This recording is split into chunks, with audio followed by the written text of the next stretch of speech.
stops it from being a 10. No, it doesn't. It's a 10. Hello, everyone.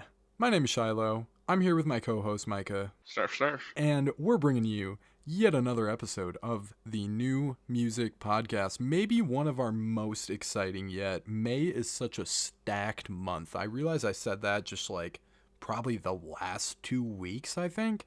But either way, we got some stuff on the list here to go through. So do stay tuned. One mid-album after another. You gotta get off hater mode. We're not on the beef episode anymore. It's hate month. It's hate month. We gotta balance it out somehow, right? Yeah. Yeah. All right. Why don't you run through and let them know what albums we're taking a look at this week? We have Hardcore Outfit Knocked Loose with You Won't Go Where You're Supposed to. And then we have Chicago-based rapper Chieftain Keefton with Almighty So Too. Yes, indeed. And then we have up next Gunna with One of One. And then we have Iglooghost, if you're dyslexic. Otherwise, it's Iglooghost with Tidal Memory EXO. We sure do. And then we have A.G. Cook. He's cooking on some Britpop. It's his third album. He's a pretty big producer. Yeah. Probably produced every single hyperpop album known to man. Just about anything. And unknown. Yeah. So he touches his hands on it. Pretty prolific in that scene and the PC music scene, which was kind of his whole thing before recently. So yeah, a lot of cool stuff. Yeah, well, we have a surprise LP for the end because we don't want YouTube to smite us. Yeah, I feel like it's gonna be hard to slap it in there, but it'll be in the description and everything. And you can go ahead and check that out as well. Great EP for the end here. I suppose I shouldn't give my thoughts right away, but yeah, just stick around for that. Without any further ado, let's rip on in here with Knocked Loose, You Won't Go Before You're Supposed to.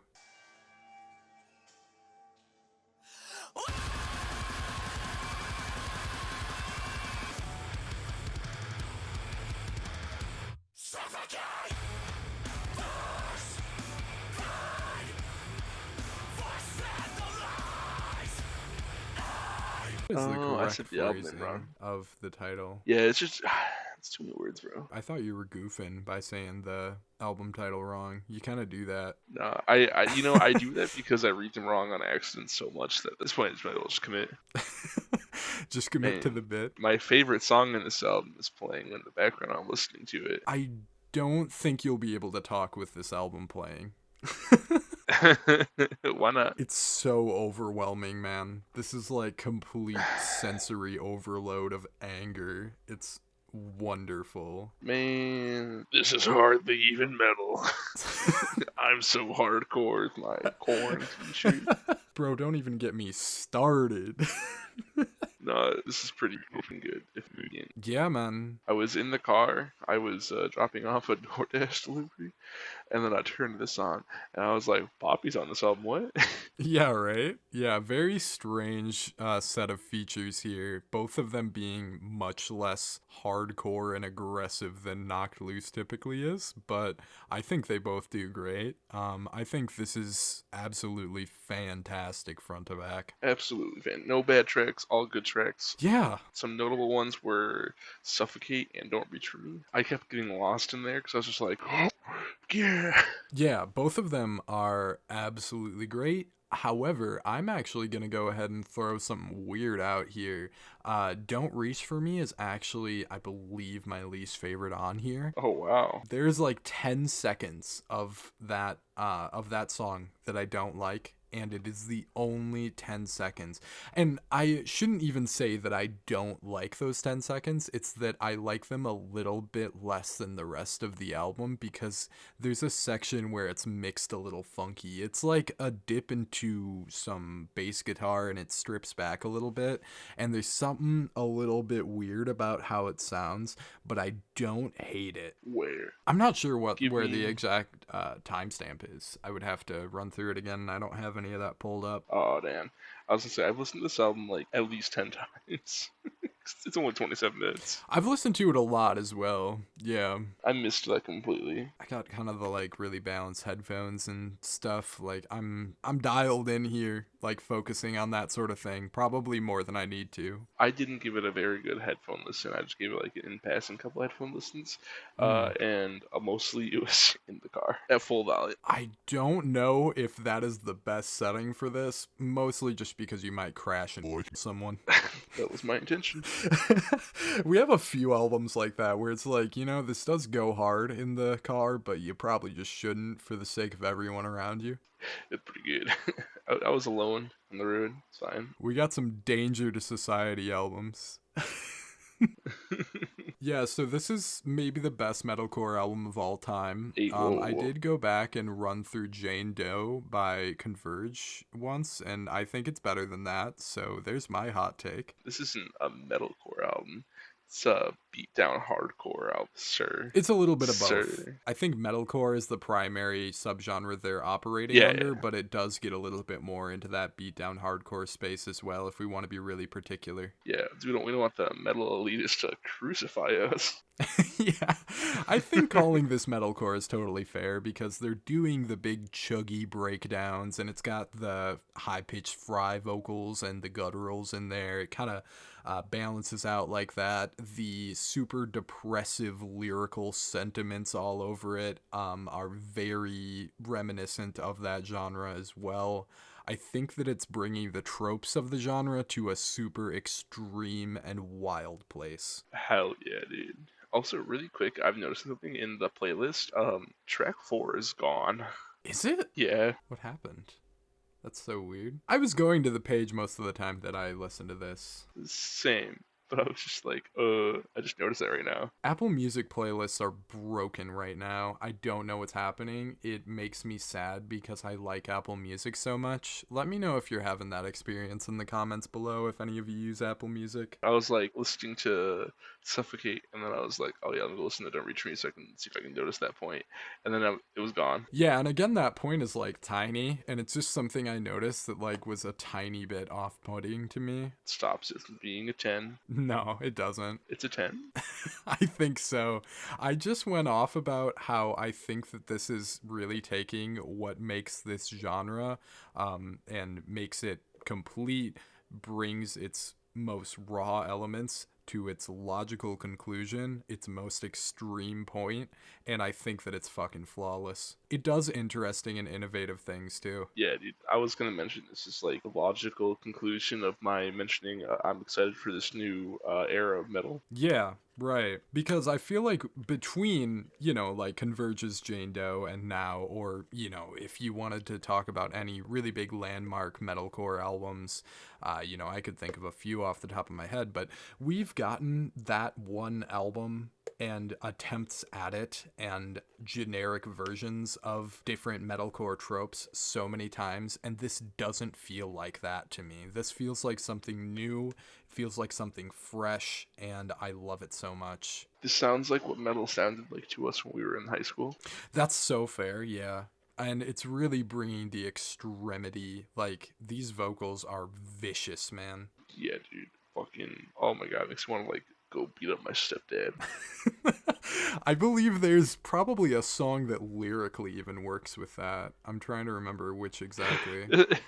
It's probably fucking Suffocate. To mention that song in specific, Poppy sounds super interesting. Yeah, I'm hoping that she just drops something like this. Be kind of cool. Yeah, her last one was kind of like Korn Deftones vibes, but if she goes hardcore on her next album, that would be really sick because what she's showing here is promising. Yeah, dude, I'm still hyped for more metal. Yeah, man, which is crazy. For sure. I think that what she does with her spoken vocals as well during that, or like, at least more low-key vocals towards the end of her featured portion is really cool. It brings that like ominous vibe that is appearing a few times on this album, because then a little while after there you have Take Me Home as well, and that's got those like crazy sample bits and just this like super dark and dreary and unsettling portion in the beginning there. Yeah, dude. I love it. Fuck yeah, dude.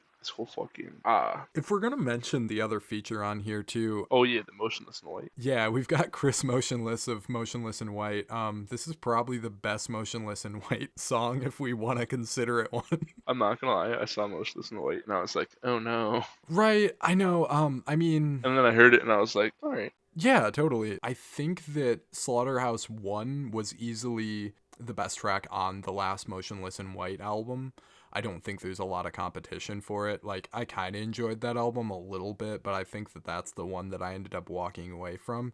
So, you know, it was a little bit promising to see a sequel here, but I think it went over way better than I ever could have expected. I've never listened to a full Motionless in White album. I believe I've listened to all of them. I got really into them during high school at one point. Yeah, I remember being like, what the fuck are you doing? It's like goth Breaking Benjamin, though. I mean, you know, can't take him too seriously these days. Oh god, I fucking hate Breaking Benjamin. It's that butt rock, bro. Didn't you like them at one point? Breaking Benjamin? Yeah, no, I was into all that, like, butt rock metal stuff. But, you know, I mean, Motionless in White is doing something a little bit more interesting recently, and the fact that they appear on this album or well, at least their singer appears on this album and sounds as great as he does on this track is super promising for their future. Yeah, bro. Yeah. Like, I really hope they just like they learn something. Yeah, and I mean, going back, like, they're more experimental, like, industrial stuff that's not kind of paint by numbers metalcore is a lot more interesting to me, and I still think there's some valid stuff if you go back. Yeah. Yeah. I get it. I haven't really like dived into Motionless in White, so I won't talk too much shit. Yeah, for sure.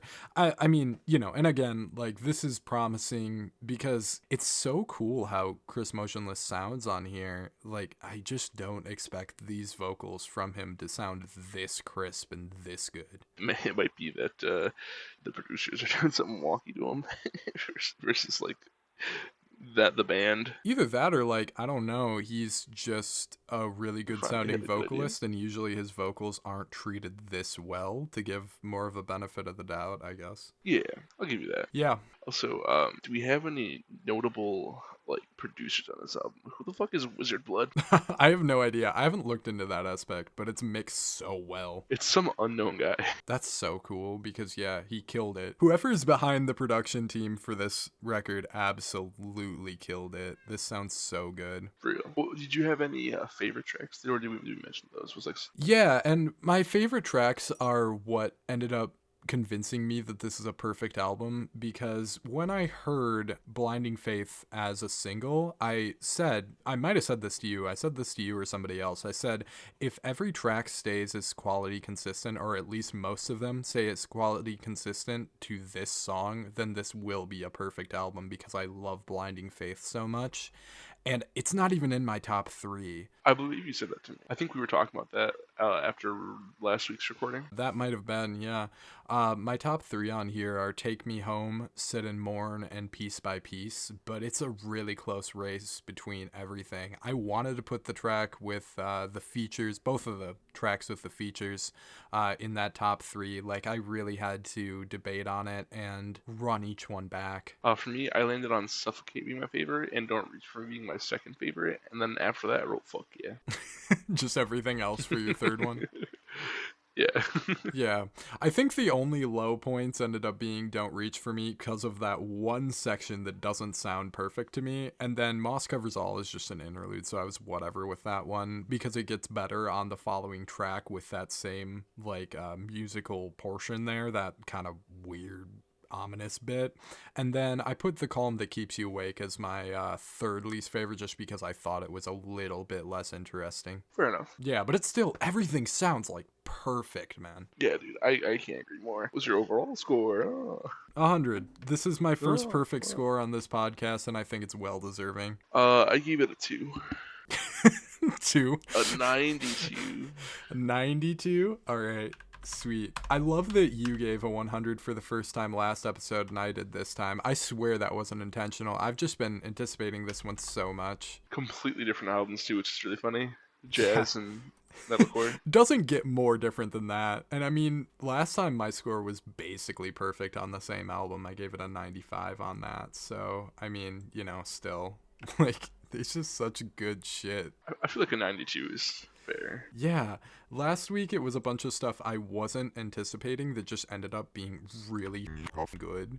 And then this week it's mostly stuff that I was anticipating and all just ended up, well, we'll get there. We'll get there. I'm not gonna lie though, this album having an 84 on album of the year, like a 100 isn't even that. It's fine. It's not even that crazy. Really isn't. This might be the highest rated album this year. It's either that or the one that you actually gave a 100 to. Oh, never mind. There's something else in between. Let's see. Oh, what the hell? Oh, it's the Billie Eilish album that's not out yet. What? Oh, it must be out in some places. Huh, that's crazy. Okay, it must be out in some areas. Well, that's super exciting for next week. I mean, naturally, it's going to be big fans rating it right now, so it has that 87, and I'm sure that'll drop. I just don't know how much yet. Yeah, I think. But it has 300 ratings. That's for hype. Critics Best. Knock Loose is on the top 5 for Critics Best too. Really? That's so crazy because usually the top rated critic albums are boring. Trash. Fantano slapped a 9 on it. And Yeah. Pitchfork slapped an 80 on it. Sputnik is on crack still, but a 76 is okay, I guess. That's fine. I'll give it to Metal you. Sucks gave it a 90? What the fuck? This seems like... This really seems like the sort of thing they would have to give a 100. That's so weird that they didn't. I was expecting a review of a 100. Wish I could give it a 400. Yeah, right? Oh, Poppy's on it, that's why. Oh, that's so true. They're like, you woman. that makes sense. But it's okay. It's okay. Yeah, so one of the best albums that I've heard this year easily. Well, I guess it is the best album I've heard this year. It's one of my favorite albums, period, now. I'm so surprised that of the almighty Sosa 2, that this is definitely higher, unless you gave 2 100s. We'll get there. Oh, no. All right. Yeah, we'll get there right now, in fact. Yeah, let's move on to Chieftain Keefton. Almighty So 2. We've been waiting on this Almighty So 2 for a minute now, man. You say you're gonna drop it, then you don't drop it, then you say you're gonna drop it again, then you don't drop it. And yellow diamonds, it look like I pee myself. Granny ain't like when I dropped out, granny, I can teach myself. For war ball, fighter, just I ball. I got 30, but I'ma give his ass. It finally dropped. Oh my god, he's pushed this album back, I think, 12 times, seriously. And that's addressed in the lyrics. Yeah, dude. When was this album announced? I think 2021. 2019. What? It was that Yeah. long ago? He pushed this back so far.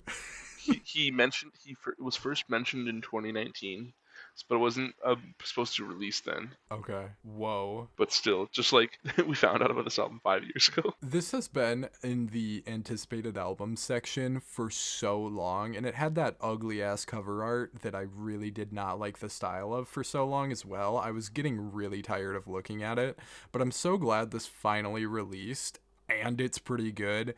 And he's changed the cover art to be really good too. I love this photo. Same. Also, track 16 is gone off Apple Music. Yeah. Rack stuffed in a couch. What happened to that? Yeah, I don't know. I think that's released as a single. I'm really not a Chief Keef expert, unfortunately. I think it's been heard in the past though. That's crazy. I do believe Rack Stuffed in a Couch is a song that is released. I'm not really seeing it anywhere, but yeah, so Dirty Nachos earlier this year was kind of terrible, so I'm so glad that this is good. is that an EP? No, it's a mixtape. No, it was a mixtape. It was his mixtape collaboration with Mike Will made it. Well, I don't think Mike Will's gonna make it then if Dirty Nachos was bad. No, yeah, that's a pretty bad project. Like, just legitimately, it didn't sound like he clocked in for work on that one. Either one of them. It wasn't very well produced. It was not very well performed either. Like, it really was not giving me high hopes for this album, but I mean, it ended up being a hell of a lot better than that project. 2 times as good at least. Hell yeah, dude. Almighty So is fucking... Almighty So 2 bangers. Bangers front to back. There's a lot of bangers on here. 1 hour and 5 minutes of bangers, and I wouldn't take any of them away. I don't know. I don't think I would take any of them away, but there are some tracks that are a lot worse than others. I'll say that much. Understandable. I do want to mention some bars though. I lost what track it was because I forgot to take notes till last night. But some notable bars that we were talking about was I start wearing yellow diamonds. It'll look like I peed myself. We're taking stock in pee bars on this album. Poop bars are no more. Was it Runner? No, it wasn't Runner. I forget. It's early in the track list though, because I also wrote that one down. I have a list of like 20 bars that are insane on here. I can just start listing them off. So it's early on. I think it might be Nef Nem. I don't know. I can't remember. Yeah, no, Nope, it's it's Treat Myself. It's Treat Myself, because now I'm picturing the flow, and Yeah. that's the flow that he uses across that whole song. But yeah, either way. Yep. Yeah. The album almost opens on the lyric, "She put my nut in her cup and she chased her patron." Pardon? Pardon is this just the name of the album, brother? Yeah, there's so many just unhinged bars here. Let's see here. One that I thought was just kind of funny was told her put her head down, but we ain't playing no 7-Up. Yeah, no, I wrote that one down as as a great one as A well. classic. Yeah. Also, the skit on this fucking album. The skit is so crazy. I mean, yeah, like he's when he just goes, yapping. Drake, Chris Brown, Vic Mensa, Chance Rapper, T.I., NBA Youngboy, $8. I love the $8. It's such a random thing to choose. Like $8 each. Yeah. And then he's trying to decide his rap name or rapper name, whatever he says. And then he goes 1201, 1204, 1205. Those are all AMs. Straight out of Madagascar. Yeah, I mean, all those go hard. Like, I have no idea what the timestamps mean, but you go off. Joe Limo You Tint, go off, man. MC Night Night. Yeah, it's so strange. That whole skit just like goes on forever, too. What did Chance the Rapper get to catch a straight here?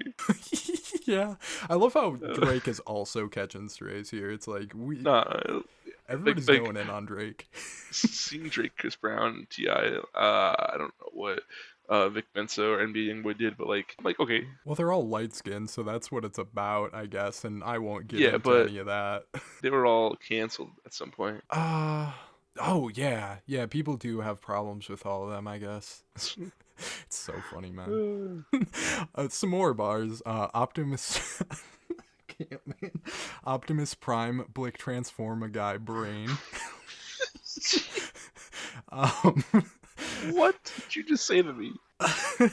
How you suck at cooking, that shit make my stomach hurt, bitch. That's just so out of nowhere, so out of pocket, man. And then this one doesn't even really mean anything necessarily, but I just love how he says, "You can't even read, you're a stupid motherfucker." Just like, it's okay. Yeah, I could go on. Your mama should have put your broke ass back inside the womb. I'm misquoting, but you know what I'm saying. Yeah. So insane the type of shit he's I'm saying on here. Think he going nuts, but he going almond milk. God damn it! That goes so hard, man. This is another rare Pitchfork and Rolling Stone W. Yeah, no, they're kind of right on the money. Because, yeah, I do think this is a little inconsistent. I have a weird take, and I told you I have weird takes on most things this week, but Yeah. I don't know. Consistently, like, what do you think of it? My lowest track ratings for like a 70, Yeah. and my highest track ratings for like a 90. So like I understand what you're saying. Some are like much better than the others. Overall, I fuck with it. Overall, I fuck with it too, yeah. My favorite track was Treat Myself, and not because of the P bar. It's a good one. I think it has kind of one of the weaker hooks on this, and I'm looking at how people are rating these tracks and going through it, and honestly, my weird take here is that I think the first leg is a little bit weaker than what follows, because the run of tracks from Too Trim to Never Fly here is just unbeatable. All 6 of those tracks are insanely good. Those are some of the highest rated tracks too, besides Jesus. Yeah.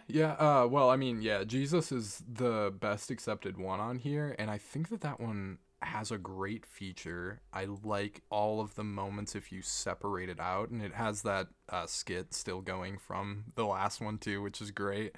But I just think that it's a little bit messy, personally. Understandable. Yeah, the Lil Nar verse is pretty hard, though, I gotta say. Absolute facts. What was Yeah. your least favorite track? My least favorite track is easily Tony Montana Flow. I was gonna say the same thing. I was worried it was a hot take. That's why I made you go first. I think it's the lowest. Yeah, it's the lowest rated. We don't have any It is? crazy Okay. take on that, but yeah, that one's kind of terrible. I'm not gonna lie. And the thing is, it was like the only single that existed from this project for a really long time as well. I think I heard it like once, and it did not give me high hopes for this project. I'm not gonna lie. Pulled up shitting on him. Duka.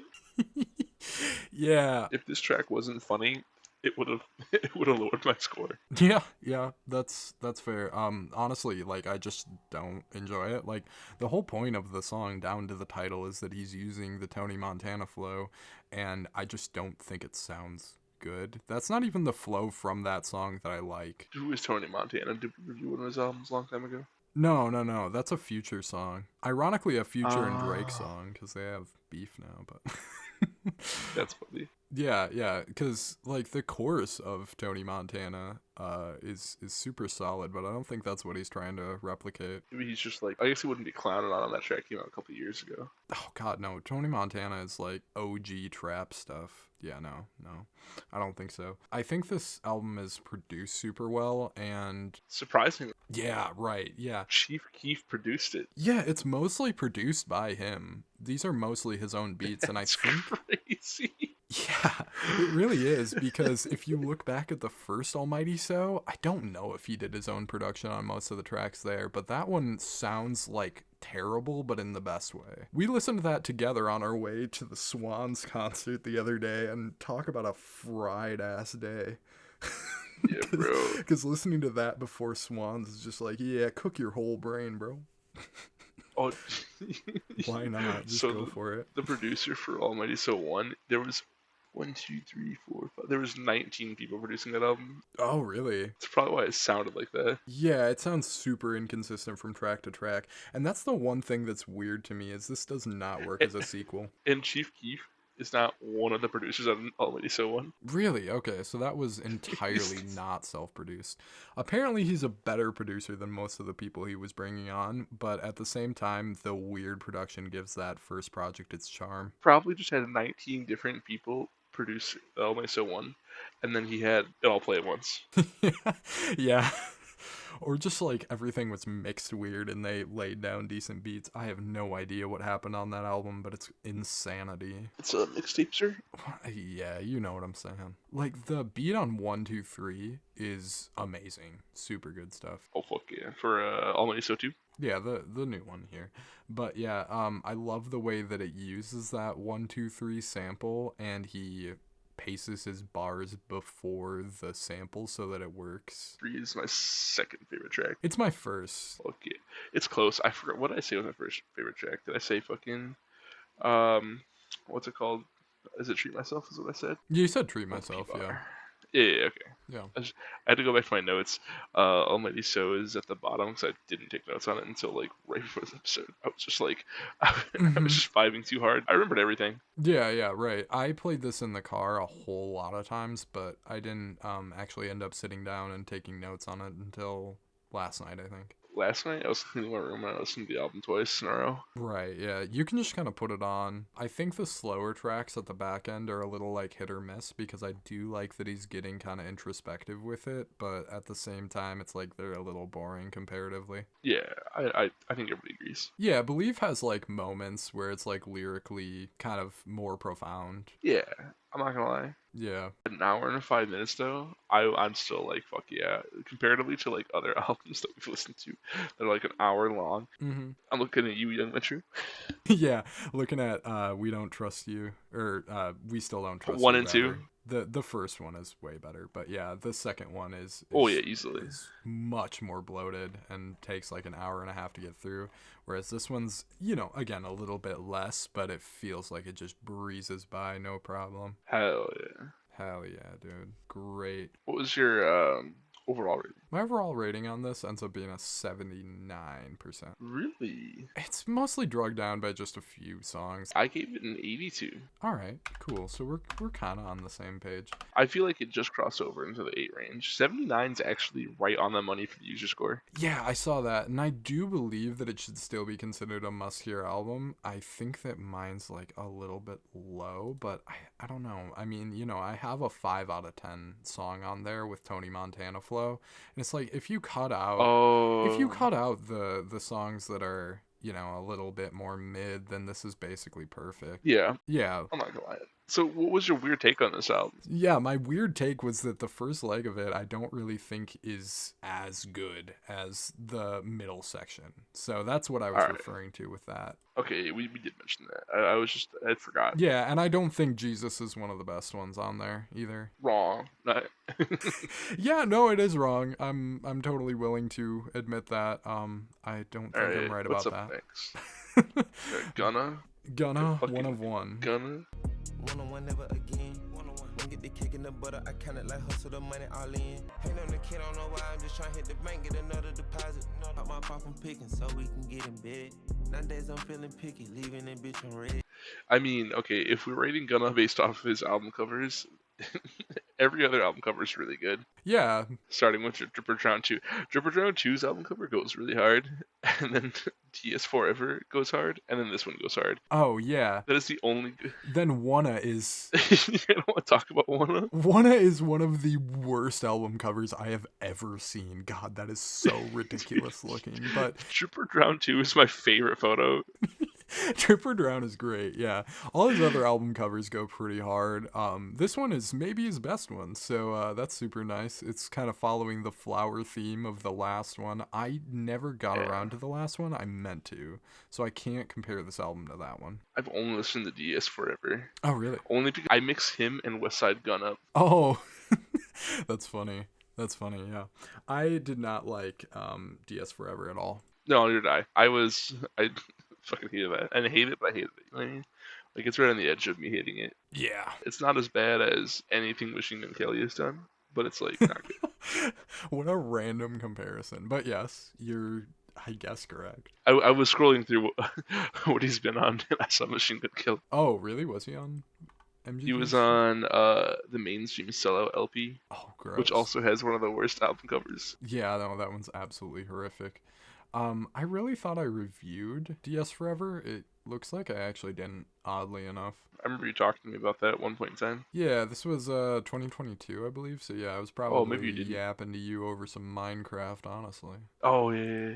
Yeah, so maybe I just ran through it and didn't end up bothering to give it scores. I don't know. But yeah, either way, I haven't revisited it since it came out, so this may or may not be better. I don't think it is. I think this is probably worse. 1 of 1 is worse, you think? Yeah, I really don't like this. This is kind of unlistenable to me. Yeah, I don't remember what I fucking gave this album. You just forgot? Or not this album. I don't remember what I gave DS Forever if I did score it. Oh, okay. I don't remember this album. I gotta go look at my notes. Usually I just try to go like off the dome piece just because I want to like get like a real what I'm actually thinking. But oh yeah, it was an hour long. Yeah, I do it once. An hour, yeah. I fucking hated it. I ran through it twice in the car yesterday, and then I didn't ever give it a full headphone listen, but I did like hop in there a little bit and check out some of the tracks that I thought were mastered really poorly, just to make sure that I was hearing what I thought I was hearing, and I was. I seriously, this is not me exaggerating. I turned the treble down all the way in the car so that I could actually listen to this at a fairly loud volume without super badly fatiguing my ears. Hold on, I gotta open Spotify because I'm not putting this on my fucking Apple Music. Does Apple Music have like a private mode like Spotify does? I don't even know. I have no idea. My Spotify's broken ever since I listened to that Creed song for the meme. Oh god, yeah. You gotta do that, yeah, for sure. I'm looking down. I'm looking down. Yeah, this isn't a lot better. But it is better, don't get me wrong. Yeah, dude, I don't know who mixed this Gunna out. I don't know, but they did it wrong. They just did it wrong. I'm sorry, dude. Evergreen, Turbo, and Aviator keys. Do not let them produce your album ever again. If you see them around an album, don't let them. I do think that it's an intentional aesthetic choice to have those high-end drums, everything in the high end of the mix super loud like that. There are so many trap albums that are this way that I feel like it's not a matter of actually like it being poor mixing. I think it's intended, but it just sounds so horrible to me. I don't know why you would do that. I hope it's not intentional because it smells like somebody sneezed when mixing this and they forgot which knob they hit. Yeah, and you know, the Chief Keef album at certain points had like hi-hats and snares that were super pronounced in the mix as well, but this one, it's really grating to me. That one, it wasn't at all, and I think it's just because on the Chief Keef album, he actually went through and like balanced out the high frequencies on those really high-pitched drums and like made it sound okay, because almost every track on this album is like a little bit painful to me because of how it's produced. And that's not even getting into the rest of the issues with it, but Oh god, yeah. I'm not gonna lie. The first like 6 tracks of this album, I'd be like, alright, this is fine. It's alright. Not a big deal. And then as soon as we get to Treesh, I'm just like, I honestly kind of feel the opposite way at some points. All of my favorite songs on this album, well, if you want to call them favorites, I don't know. least hated. Yeah. All of my least hated songs are on like pretty deep into the back half on here. I think that Conscience is easily the best balanced out and just like solid all around track. Dollar sign, whatever you want to call it, with Normani, I think sounds pretty okay. I like the Normani feature on that track. Let's see, Back in the A, Still Prevail, and then the Roddy Ricch track on here was pretty okay as well. But unfortunately, it ends on one of the worst notes possible. The album, I mean. Honestly, I was just happy that it was ending. It's like, what, a 6-minute track? 7 minutes? How long is that song? 6.5 minutes. Ridiculous. Why do we need that? Time reveals, be careful what you wish for. I wished for this album to stop, and I'm glad that I did. It's such a I'm 14 and this is deep title, and it kind of sounds the same way because it's like pseudo emotional. And I mean, you know, maybe he put a lot of heart into it. I can't say. I don't want to critique the guy in that way, but it doesn't sound like he did. Yeah, I don't fucking know, man. God. When I got to that point, I was just like, fuck this album, bro. I only gave it Goddamn 2 soap listens. opera ass pianos as well. Kill me now, bro. Yeah, I fucking hate how it's just like sad fucking piano, and then it's like, alright, banger trap beat, let's go. Yeah, it's such a gross contrast. The 808's depressed. Yeah. Sad 808s. Well, I guess, you know, Kanye did that, so hey. Somebody did that before. Hey, we can't mention that man around here. Yeah, that's true.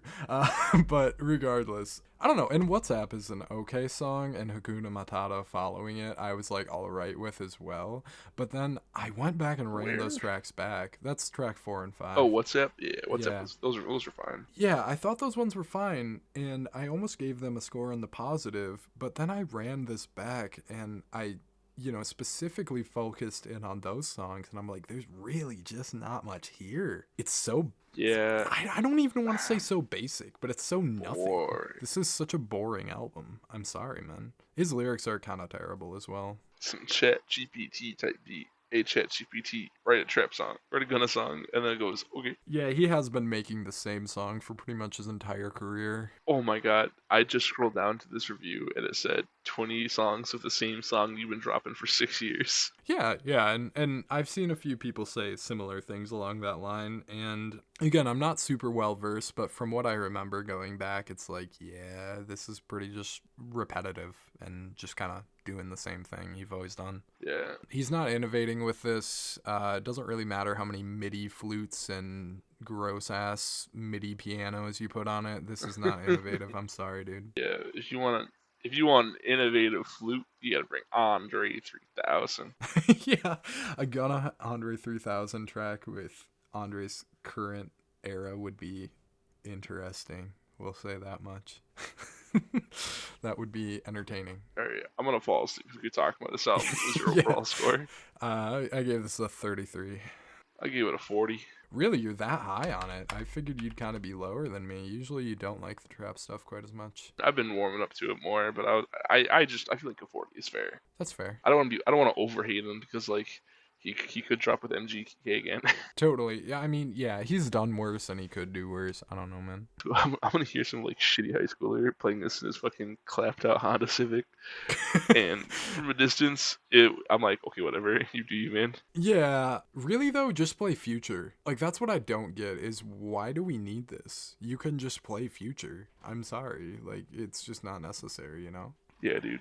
Yeah. Future's the future. And the past, and it's just been the staple. And the present. Yeah.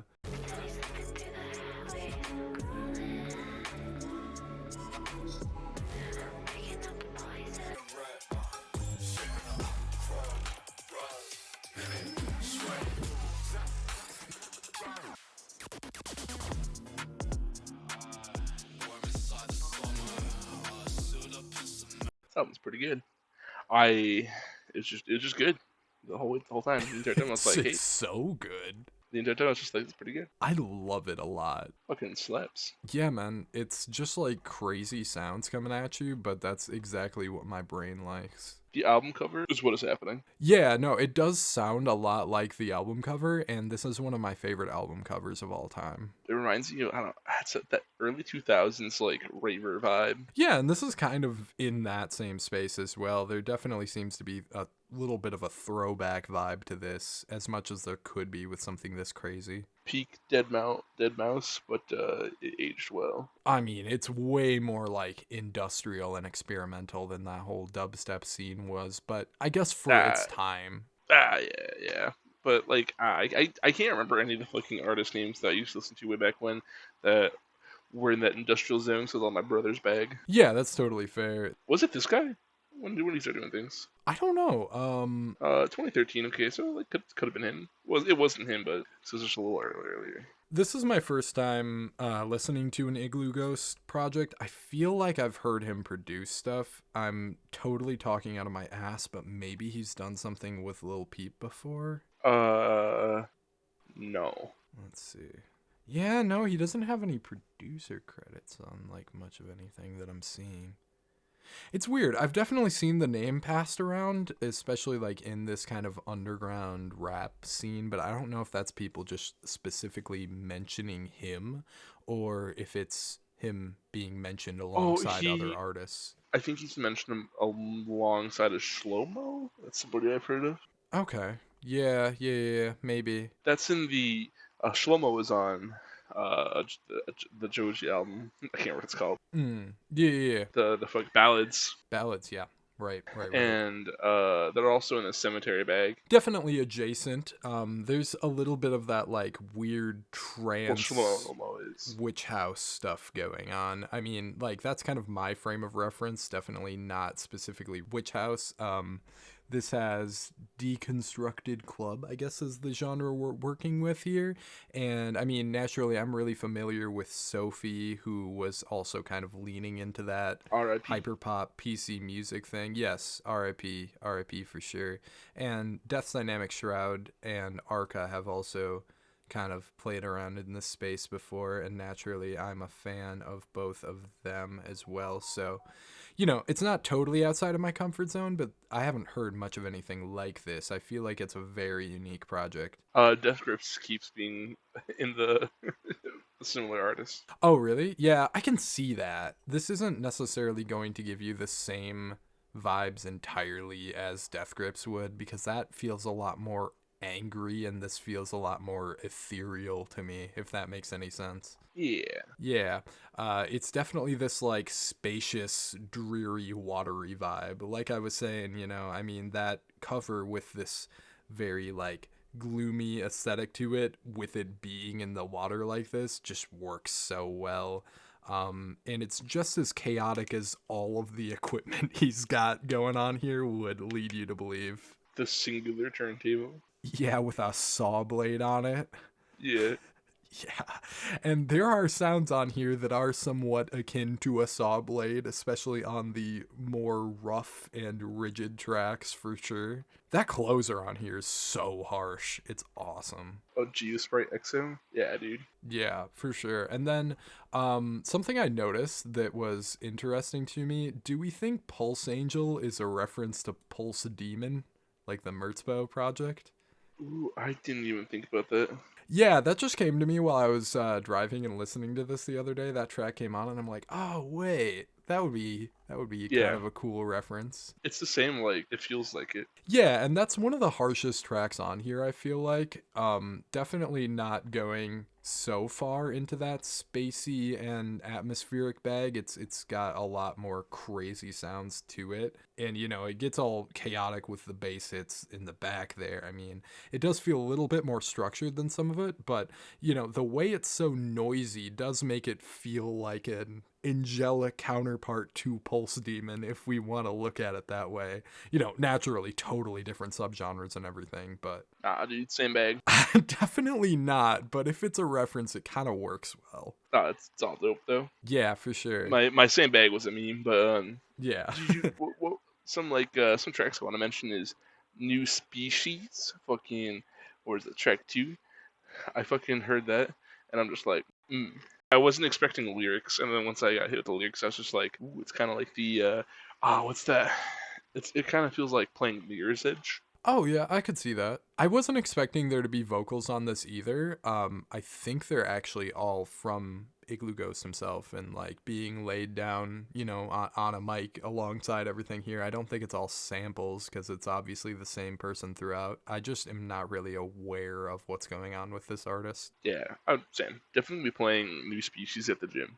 Yep, that's definitely a good choice. I feel like all of this makes me want to run super fast and snort fat lines. Jesus Christ, I don't think. How far are we in Nips? Maybe it's okay. Maybe you can say that. I can say that. And drive fast and crash into buildings. That's a hell yeah simulator. And blow up things. I don't have any explosives. I wouldn't want to endanger anyone, but just explode things. Government officials. Government anarchy, brother. No, it's so fast paced. It's so wild how this all sounds. Even some of the slower tracks, like Spawn 01 featuring Syst. I don't know who Syst is, but love that one. Fucking certified hood classic. Such a weird descriptor for this particular track. But yes, no, the way this one sounds all angelic like that, and such good guest vocals from, I guess, Syst. I have not heard of Syst before, but yeah, great guest vocals on there. And that one has that like blissful and elegant atmosphere. Really, really lush and nice sounding track. That might be my favorite one on here, even though it's the most far separated from the rest of the album. It feels like a nice break being in the middle of the album, where it's just like, oh, I get to breathe for a second, and then it picks back up with, I think, Flux. Yeah, Flux Goon, yeah. Yep, and then it picks up a little bit, and then it goes right into Pulse Angel.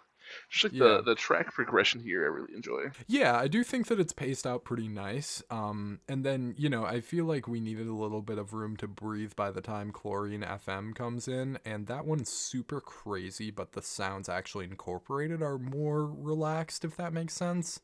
Like the samples in here and that like robotic AI voice that's mixed in. And then another like favorite track of mine, Germ Chrism.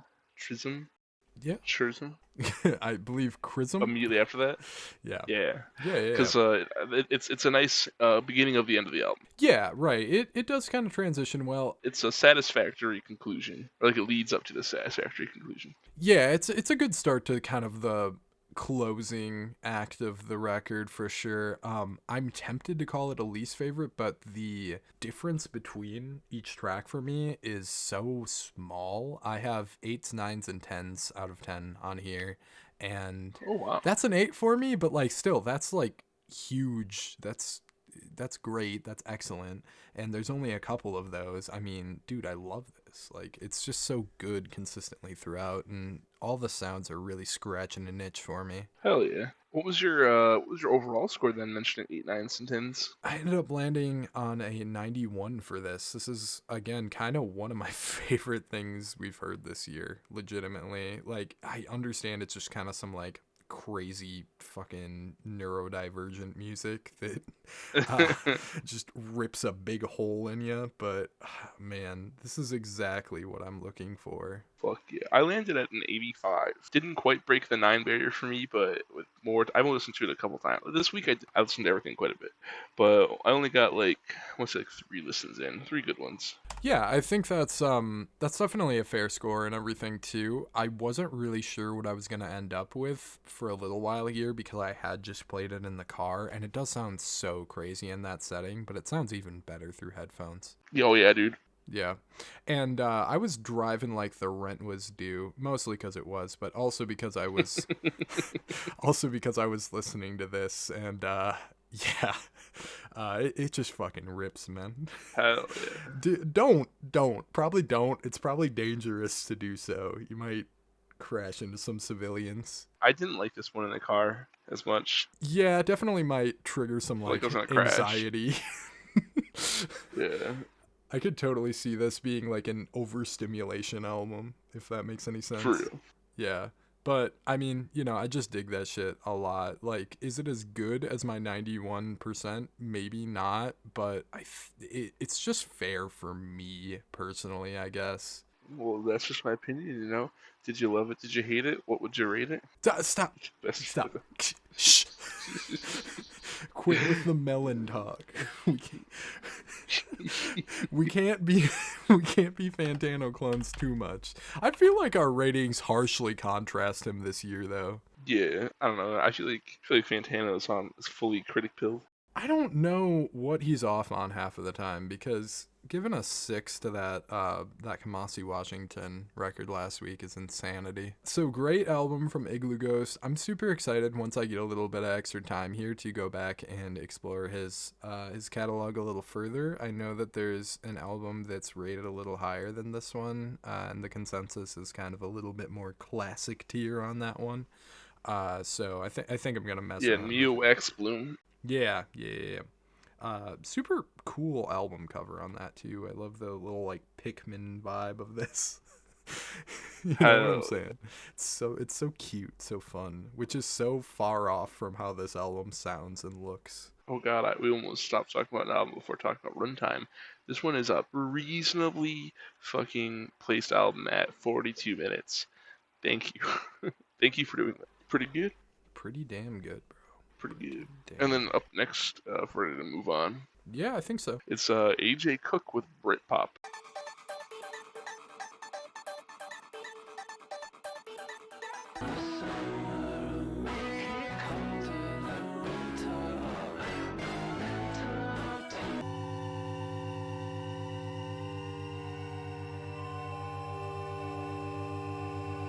You said AJ Cook.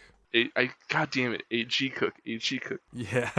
It's Britpop. This is a 3-disc album. It's got past, present, and future. Oh wait, was it actually structured like that? Yeah. Oh, I didn't know there was names to them. That's interesting. Yeah. That kind of makes sense. The whole project is an hour and 40 minutes. Is it that long, really? It's so fucking long, dude. Like, Okay, I liked it overall, but I feel like the runtime lowered my score. Now, my score is not low by any means. No, mine's not either, but yeah. If you want to attack it as a full project... Have you heard any of AJ Cook's other stuff? Yeah, all of it. Yeah, me too. Which there's not a lot, but I've also heard him produce many tracks. This is his best album. I think so too. I think that's fair. 7G was interesting, but... Yeah, 7G was pretty good. Apple was okay. It's kind of mid. Yeah, I don't really remember that one. This is slightly above 7G for me. Not I don't know if slight's the right word, but it's like in the same like range, I guess. Yeah, for sure. I thought it was pretty good. I think was Past my favorite. Hold on, where's this album? Where's this track at? No. Present was my favorite. That makes a lot of sense given what you particularly look for. With my overall favorite track being Bewitched. There was no Bewitched, tracks really? on this album that I would shit on, actually. Oh god, where's... There's only like 2 for me, but Yeah. I mean, across this many tracks, that's fine. Like, I ended up picking favorites for every single, whatchamacallit, so for Past, Silver Thread, Golden Needle was my favorite, and then it went Same. Bewitched for Present, and for Future. Oh my god, I deleted it. Oh god, I was highlighting it so I could read it, and I fucking lost it. I really liked Pink Mask on was the Lucifer. third disc. Lucifer is also great. That makes sense as being Future because this one's just all over the place. That third disc, I really love it. That's my favorite personally. It's definitely the most experimental one. Oh yeah, this was overall a pretty good project. Yeah. I don't have a ton to say about it. I feel like there's so much to say. I didn't give it enough time. I only gave this one 2 listens. I only realized the Past, Present, and Future like in the middle of my second listen, and I'm like, oh fuck, I need to. Yeah. I was like, shit. I approached this one early on because I knew that it was the lengthiest project this week, and I knew that I would need a little bit of time to digest it with A.G. Cook's kind of aesthetic and it being a little bit outside of where I'm used to. I think that I got a good grasp on it. I tried so hard to make time for it, but Yeah. with the quality of album we had this week, I was like, shit, I gotta neglect one of these motherfuckers, and I'll talk about the EP. I mean, the other ones were super easy to play in the car for me, aside from Iglooghost, so I played all of those so often that whenever I got a chance to sit down, I could play this one a little bit. But actually, I did run this in the car once, and that was when I got a super weird vibe because Butterfly Craft is so weird. I love that track. I think that was my wife's favorite because I was with her in the car playing that track. Yeah, it's like really unsettling. Do you know what I mean with that? I don't know if anybody else would pick that up, but like it's uncomfy. Yeah, no. Yeah, I'm also biased a little bit because the first time I heard that track, I was driving through the countryside where I do not know where I'm going at all, really late at night. It's actually gas. Yeah, no, I was like, yeah, okay, well, here's my fight or flight instincts kicking in. I'm just gonna get out of here as fast as humanly possible. It was seriously like 3 a.m. or something, though. I took a stupid Uber Eats order. Gone wrong. Alex G. AJ Cook at 3 a.m. Gone wrong. Yeah, AJ Cook, yeah, got a whole little like trip of an album here, and each section feels like a different emotional palette. Totally. That second disc is totally different from the rest too. You got like folktronica vibes going on here. It's interesting. I didn't like it as much. That is my least favorite of the 3, but it's all really close for me anyway. My least favorite of the 3, I think, was Past. Yeah, that's understandable for sure. It's all super close. Yeah, right. There's the most like hyperpop vibes and that sort of thing, you know, and kind of the classic like PC music that was the predecessor, of course. On that portion, I feel like it's the most expected. I didn't like Britpop on like the title track for this whole project. I think that the repetition is irritating. Of course, I like Charlie XCX a lot, but like not like that. She's so much better on Lucifer. Yeah, it's kind of fucking annoying. Yeah, it really is. I don't mess with that at all, unfortunately. I also didn't like Green Man on the second disc, just because those like super loud guitar moments were irritating to me. It was harsh. That's why I like Fair. Like, itched my brain. Yeah, if you were looking for that, or if that was a sound that clicked for you, then that makes a lot of sense. But yeah, there's a lot of like ear candy on here that just ASMRs me good. You know what I'm saying? Yeah, for real. I really wish I was able to give this album more time, but like, fuck. You always can in the future, but yeah, this was the one album of the week where I was like, all right, this is what I know the most about, besides maybe Knock Loose. Fair, yeah. But Knock Loose ended up being so good, I was just like, I knew listen to AJ Cook. But we can listen to Knock Loose one more time. It's only 27 minutes. I listened to Knock Loose's album so many times. I'm addicted, man. Dude, I fucking feel you. I played the Kamasi Washington album that I gave it 10 last week to death. Mm-hmm. Yeah, for sure, man. It's great. We've got so much great music, and I don't think this is an exception. No, definitely not. Huh. Like, It ended up not making the 8 mark for me because of the Britpop track. Same, yeah. There's a lot of Yeah, there's a few yeah. skips here. I ended up with a 78 on it. Oh, I got a 77. 77, sweet. All right, we're... That's a round down too, because I think I landed in a 0.5 somehow. Oh, yeah, that makes sense. Check. Okay. I usually have like a decimal in there someplace, so... Yeah. I ended up doing a round down. I was like, you know what? 77 sounds cooler. Yeah, you got them double numbers, for sure. Good stuff, man. Devil numbers. Whoa. Okay then. Yeah, so you could sit here and dissect this project for quite some time. I think we've kind of summarized it decently. Yeah, you got the gist. And if you don't like it, you're wrong. No, I don't think you're wrong. This is definitely not going to be everybody's thing, especially with the enormity of it at well over an hour. They're listening to this podcast. This is your bag, probably. That's more than likely the case, yeah. I feel like we got a lot of folks in here who would mess around with something like this. And that makes you pretty cool. Pretty cool, for sure, man, for sure.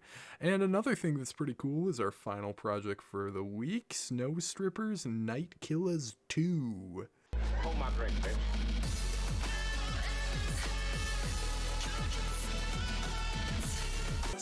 Fun fact, if I actually killed myself, you could get arrested for that.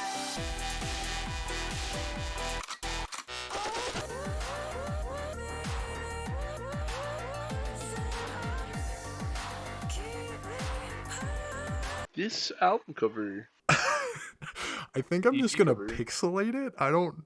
No. You gotta throw the YouTube fucking.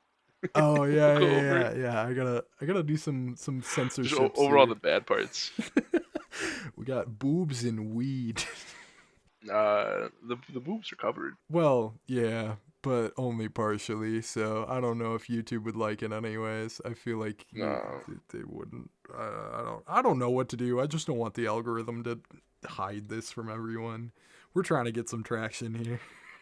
This was pretty good. Pretty good? All right, moving. Thanks for listening tonight, guys. That's all you have to say about it? Oh my god. No.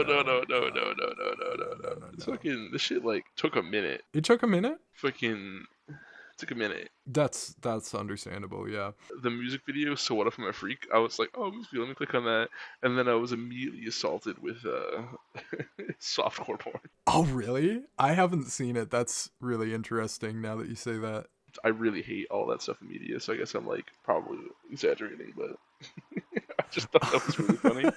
Oh no, their aesthetics on everything are unhinged, so that makes sense. I actually have not seen I think I've seen the really early on music videos, or maybe some along the way. But yeah, no, I've been following Snow Strippers probably since like the very beginning. Hivemind gave them a shout out pretty early on, and I've been on this train riding along since then. We recently had the April mixtape 3, I believe I'm saying that title all the way right, which was a crazy breakout moment for them, kind of gained some more popularity. And then yeah, they're kind of onto this Night Killaz little EP series, and this is super sick. Fuck yeah, dude. Sorry, I was trying to like find the music video because it wouldn't load. I was trying to see if I was capping or not this entire time. But this shit was sick. The fucking the sample from the first track. Yeah, the Skrillex sample. Yeah. Yeah. And my notes, I wrote these when I was like really tired, and I just have an all caps Skrillex moment. Oh, the little tags all over everything, like the robotic bruh sample and the gunshots and like the what is happening, bro? The Dave Chappelle fucking Honor James bitch skit reference. Yeah, that just kicks it off. Like, what a weird place to kick this off on. I don't even know what to do. I just sit here and take it all in more oftentimes than not. We're not even done talking about track 1. Yeah, no, really, like, such a crazy one. I love how Snow Strippers treats vocals, and it's kind of just like washed into the mix really weird. It's something very unique to them. I feel like there's other acts in the past that have done somewhat similar things, but the vocals across this project and across all of their stuff, because it's not really that far removed, are super cool. There's definitely a lot to digest here too. Yeah. Even with like in the lyrics, I gotta find the lyrics for favorite lifeline. Where are they not listed anywhere? I'm so pissed at that. No, it's on Genius. I was reading along, I think. This is a reference to a song that I can't remember what it's called. Couldn't find it. Yeah. But like this is a callback. And then the amount of question marks in the fucking Genius annotations. Oh yeah. Then I'm gone again, and it's like I don't know, and it only happens. I don't know. Yeah, no, It's like- it's all like chopped up and stuff. It's got that like crazy trance, like chopped and screwed kind of thing going on, saying improper tags for this, but you know what I'm saying, where it gets all choppy and crazy and layered up. Yeah. I love when there's two vocal tracks playing at the same time. It's just like, bro, I'm just floating away right now. God, for real. And then track 3 is the big single from the EP too. It's honestly, how long was this EP? It was 19 minutes. Just Yeah. track on one more track, make it an album, honestly. Yeah, their projects are usually pretty long. I know all the mixtapes and their self-titled album have quite long run times, but I'm never mad at that fact because usually if I'm gonna listen to Snow Strippers, it's just like I'm gonna slap this on the aux and just vibe out. Yeah, this was definitely an experience. it's an experience for sure, dude. Yeah, especially I feel like you don't really get in this particular era too terribly much, and yeah, I can only imagine what you were thinking throughout this. I was like, what the fuck? I believe I showed you Snow Strippers around the time April Mixtape 3 came out, and I believe that was your exact reaction. It was like the week it dropped, and I was like, what the fuck? Yeah, it was truly a what the fuck moment. Man, yeah. like, Back and what is Forth is my show? favorite here, and I think that's a perfect song. I don't know if I'm supposed to dance or cry when I'm listening to that. Back and Forth is pretty good. I'll have to give it to So What If I'm a Freak, but Favorite Totally fair. Lifeline was like super close for my second, and then Back and Forth was my third.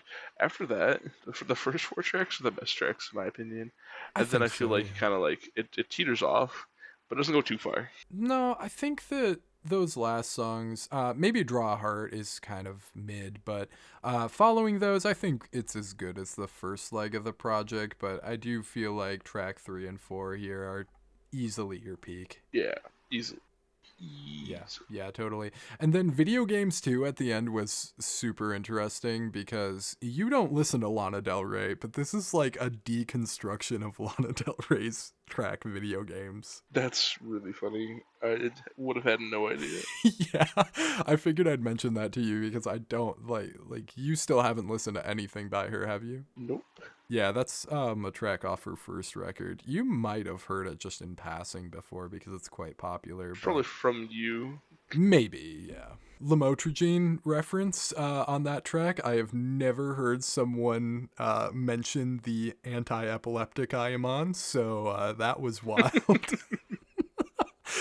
It also treats bipolar though, so I assume that's what we're getting at with that reference. Could be both because it's the like flashy EDM scene kind of. That's true. I've seen videos of their live performances before, and I'm like, you guys are going to give someone a seizure. Jesus Christ.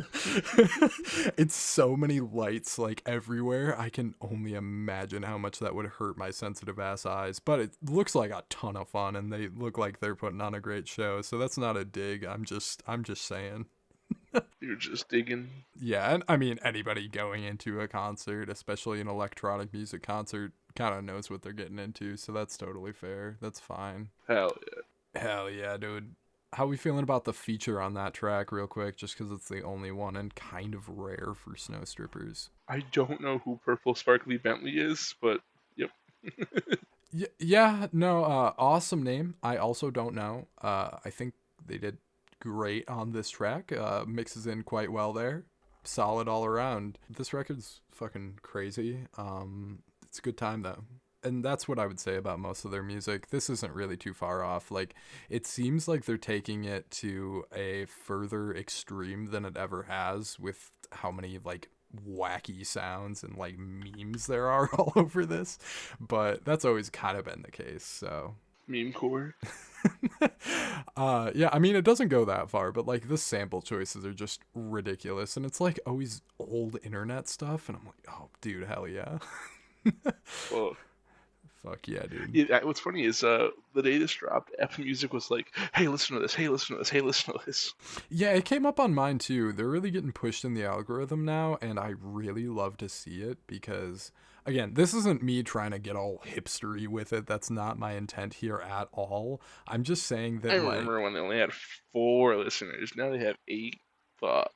yeah, no, and Riley from Hive Mind is the one who, again, like, made me keen to this because they used to do their underground series where they would shout out underground artists, and I believe it was one of those videos, and he's like, yeah, they have like 20 listeners right now. I have no idea if that's the right number at all, but that's when I went ahead and checked this out. They had 2 singles out, and it was like super low key, so it's really cool to see them blowing up. It's like the same story for me with Cemetery, like to a T. Also discovered him through Hive Mind. Your YouTube comment on Cemetery.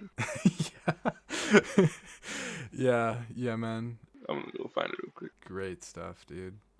And both of them are like getting pushed pretty widely now if you're into this experimental lane at all, and it's awesome to see. I'm glad these guys are getting more attention. Hell yeah. Cemetery and Snow Strippers. I mean, like, we just went to a Cemetery concert, and the amount of people seeing Cemetery is like, whoa, there's really this many fans now. That's crazy. So what are you guys doing out here? Yeah, right? Like, I love it, though. Go on, geek. Nah. We can't gatekeep. Can't gatekeep. Just love to see these people. Gatekeep, gaslight, girl boss.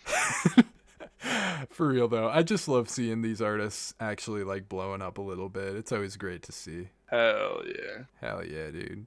And, yeah, great project from Snow Strippers. Love to see it. I think that's all we have to say, right? Nope. Well, what else? What was your score? I was gonna say scores. 82 was mine. 82. 82. How about you? Ooh, that rhymed. I gave it a 45. Jesus. I sure hope No, not. I didn't. Yeah. I gave it a 78. That's a friendship ending type score there with what you said. All right, cool. The 78? So we landed on a solid 80. No, the 45. I know. Yeah. Could you imagine? Yeah. Could you imagine if I gave something a too low of a score and you're like, all right, well, this podcast is over. Yep. And you're like, all right, you're going home. I'm home. Already are home, but yeah. No. Shut me down right here. Yeah, for sure. But I guess that rolls us into our final little portion here. We're going to rank everything out. Snow Strippers doesn't get ranked in the final portion here because it's not an album, it's an EP. But No. huge shout out, 80%. That is a glowing review from us right there. Absolutely go run that up if anything in our vague, nondescript talking about it made sense to you or sounded cool. Actually getting into the rankings here, we have Gunna 1 of 1. I don't even want to say anything else, dude. Let's just move, right? Gonna wanna kill myself. Why were we about to say the same thing? That's disturbing. Unfortunately, AG Cook's only coming in at a 77.5, and that's kind of a crazy sentence that I just said because that's still quite a positive score, but this week's stacked. It's May. It's May, and May is going crazy, bro. I don't even know if June's gonna let up, but our next week is crazy too. Regardless, Chief Keef, Almighty So 2, coming in at an 80.5%. Great, kind of like more official return from Chief Keef and a super long anticipated album. Super glad to just see it out there, see it existing, and I'm gonna be bumping some of the better tracks from this for a long time. And then we have Iglooghost, Tidal Memory EXO. Was not expecting this, came out of nowhere. Love it. This project kicks ass. It's super weird, but super cool. 88% from us on that one. And then our top for the week and my top of the year. Not yours, right? Yeah, because you gave a 100. last week. Yep. Yeah, I think this is probably like in your top 3 though, right? For albums, it is number 3 in my top 3. Okay, nice, yeah. Incredible stuff, 96%. Honestly, like, I truly feel that this is the best metalcore album. Like, just period, full stop.